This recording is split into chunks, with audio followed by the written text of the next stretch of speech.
हरे कृष्णा प्रभु जी। हरे कृष्णा। अभी I would like to quote you. आपने अभी कहा था कि जो ये हमारे त्योहार हैं सब, तो अगर भगवान चाहते तो वो रावण को सीधा भी मार सकते थे, बट उन्होंने ये चाहा कि पूरी ये लीला रचाई ताकि हम ये त्योहार मना पाए। बट दिस जो ये वॉर रहा 13 दिन का, जितने भी दिन का था, a lot of people died in that. काफ़ी लोगों की डेथ्स हुई, काफ़ी क्रीचर्स की डेथ हुई जो इस वॉर में इन्वॉल्व थे। तो basically we are celebrating this festivals on behalf of their deaths. Yes कि उन लोगों को मरना पड़ा ताकि हम ये त्योहार मना पाए। यस यस, तो is it justified? It's justify और नॉट। हाँ, ये बिल्कुल सही प्रश्न है कि इतने लोगों का बलिदान हुआ तो क्या ये जस्टिफाई है, नहीं जस्टिफाई। इसको दो एग्जांपल से समझाता हूँ, एक आध्यात्मिक और एक भौतिक। हमारा देश आजाद हुआ 47 में। 1971 में हमने अंग्रेजों से पाकिस्तानियों से लड़ाई लड़ी, और कारगिल हुआ 1999 में। जब भी कारगिल हुआ उसमें बहुत लोग मरे, लेकिन फिर भी जब भारत जीता तो बल्ले बल्ले बल्ले हुई ना। पहली चीज ये मैंने आपको भौतिक एंगल से समझाया, बहुत लोग मरे, बहुत लोग शहीद हुए, पहली चीज। अब दूसरे एंगल से, स्पिरिचुअल एंगल से समझाता हूँ कि आपकी दृष्टि से वो जो लोग मरे, गीता में, भागवत में, रामायण में लिखा है उन सब लोगों को मुक्ति मिली।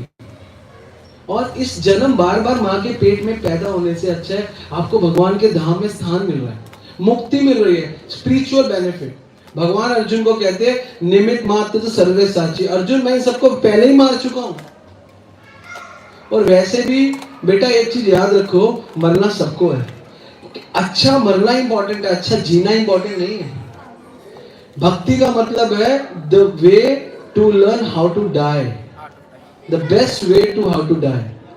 तो भौतिक एंगल से समझो, जब कारगिल का हमने युद्ध जीता तब भी बहुत लोग मरे, हमारे भी उनके भी, लेकिन फिर भी सेलिब्रेशन भारत में हुई। तो आप जाके उनसे पूछो जो हमारे भारत के, कि आप लोगों को शर्म नहीं आती? आपके इतने लोग मरे, अपने कारगिल के बाद युद्ध, इतने लोग मरे, आपने जश्न किया? क्योंकि याद रखना, क्षत्रिय का धर्म है लड़ना, ब्राह्मण का धर्म है पढ़ाना, वैश्य का धर्म है अर्जित करना। अगर एक फौजी फौज में एक बाउंड्री से दूसरी बाउंड्री वाले को मारता है, उसको मेडल मिलता है जहां तक कि वो मार रहा है। अगर वही छुट्टी लेके घर में आता है और पड़ोसी को मारता है ना, तो उसको जेल मिलती है। अभी वो जो युद्ध हो रहा है धर्म और अधर्म के बीच में हो रहा है, रावण और राम के बीच में हो रहा है। तो जो लड़ने वाली जनता है वो धर्म के लिए लड़ रही है, और दूसरी साइड रावण के साइड वाले भी सोचते हैं कि वो धर्म कर रहे हैं, वो अधर्म कर रहे हैं, वो टॉपिक पे नहीं, वो भी लड़ने के लिए तैयार। दोनों साइड से फाइट हो रही है। अब एक को तो मरना ही पड़ेगा ना, तो फाइट क्यों करेंगे? You got your answer? This is true. और ये स्पिरिचुअल आंसर से समझ में आएगा, मेटीरियल बुद्धि से नहीं आएगा। हरे भक्तस्य कुतो महत्गुणा मनोरथो धावतो अस्तो भई। जो हरि का भक्त नहीं है उसमें महान गुण नहीं आ सकते। मनोरथो धावतो अस्तो भई, मन से सोचता रहेगा ये सही है, वो गलत है, वो सही है, गलत है। तो क्षत्रिय का धर्म है लड़ना। अर्जुन क्षत्रिय है, और क्षत्रिय कहता है मैं युद्ध नहीं करूंगा। You are wrong. लोग कहते हैं भगवत गीता में भगवान अर्जुन को लड़ना सिखा रहे हैं। अरे फौजी को ट्रेनिंग सारे लोग देते हैं लड़ने की। जब आप फौज में जाओगे ना, तो आपको नहीं सिखाया जाएगा कि CAT कैट, DOG डॉग, या sine theta is equal to cos theta, sine square plus cos square is equal to 1। कोई नहीं सिखाएगा। और वहां पे जाओगे आपको कहेंगे ये रहा टारगेट, गोली मार। आपको सिखाया जाएगा कि 3 दिन अगर तुम किसी जंगल में फंस गए हो, भूखे हो, कैसे रहोगे। ट्रेनिंग ही अलग हो जाएगी। तो उन लोगों का, जो लोग मरे, उनका ऑरा ही अलग हो चुका है, वो एक अलग ऑरे में है।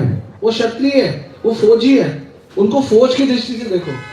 अगर फौजी कहेगा फौज पे खड़ा होके तू मेरा भाई है, ये मुझे गोली मार, उसके घर पे जाके बम फोड़ देंगे। वो तो एक कैच छोड़ दिया, उनके घरों में बम फोड़ रहे हैं, है ना। This is all about happiness. You got your answer?